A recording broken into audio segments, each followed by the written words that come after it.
இப்போதைக்கு ஏன்னா விஜயுடைய கட்சியும் சீமானுடைய கட்சியும் வந்து வாக்குகளை வந்து பிரித்துக் கொள்வார்கள்ங்கிறதும் நடக்கக்கூடிய ஒன்று, எதிர்பார்க்கலாம் அப்படியும். அதுக்கப்புறம் விஜய் வந்து இதுல வந்து அனைத்து தமிழ்நாடு அளவில் சுற்றுப்பயணம் போக்குன்னு சொல்லியிருக்காரு. நம்ம பொறுத்திருந்து பார்க்கணும். அதாவது நான் திரும்ப திரும்ப நினைக்கிறதுனா எம்ஜிஆருக்கும் விஜய்க்கும் இடையில பல வித்தியாசங்கள் இருக்கு. எம்ஜிஆருக்கு வந்து ஏறக்குறைய ஒரு 55 வயசு அவர் பார்ட்டி தனியாக ஆரம்பிச்ச போது, அப்படி பர்த் இயர் வந்து 1917 அப்படின்னு கரெக்டா இருந்ததுன்னா 72 ஆரம்பிச்ச போது.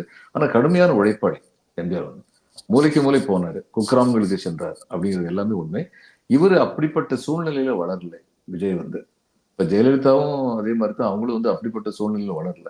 ஜெயலலிதா பாத்தீங்கன்னா அவங்க சூறாவளி சுற்றுப்பயணம் பண்ணதே கிடையாது. அந்த எலெக்ஷன் சமயத்துல வந்து அந்தந்த டிஸ்ட்ரிக்ட் லெவல்ல வந்து மீட்டிங் வந்து போட்டு போவாங்க. அந்த டிஸ்ட்ரிக்ட்ல உள்ள இஷ்யூஸை பத்தி யாராவது எழுதி கொடுப்பாங்க, அதை பத்தி அவங்க பேசிட்டு போவாங்க.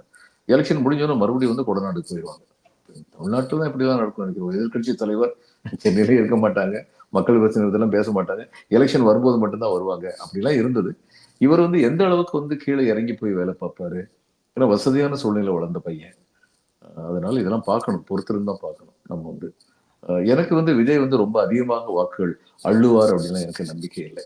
ஏன்னா அவர் வந்து எழுதி கொடுத்தது நல்லா பேசுறாருன்னு நான் நினைக்கிறேன். நல்ல நடிகர், அதனால டெலிவரி நல்லா இருக்கு அப்படிங்கிற அளவில் தான் பார்க்குறேன். இன்னைக்கு ஒரு சினிமா நடிகருடைய இதுல ஸ்டண்ட் நடிகர் ஒருத்தர் வந்து இறந்து போயிட்டார் ஒரு விபத்துல. இன்னைக்கு வந்து அந்த செய்தி வந்திருந்தது. நான் கேட்கிறேன், இவர் வந்து 24 பேர் மரணம் அதெல்லாம் சொல்றாருல்ல, இவங்களுடைய திரைத்துறையில ஒருத்தர் வந்து இந்த மாதிரி ஸ்டண்ட் விபத்துல வந்து மரணிச்சிருக்காரு, அதுக்கு இவர் அனுதாபம் கூட சொல்லலை இது வரைக்கும். நான் ஏற்கனவே ஒரு கேள்வி கேட்டிருக்கேன். இவர் 200 கோடி ரூபாய் வாங்கினாரு, அவருடைய திறமையால வாங்குறாரு, அது நமக்கு மகிழ்வு.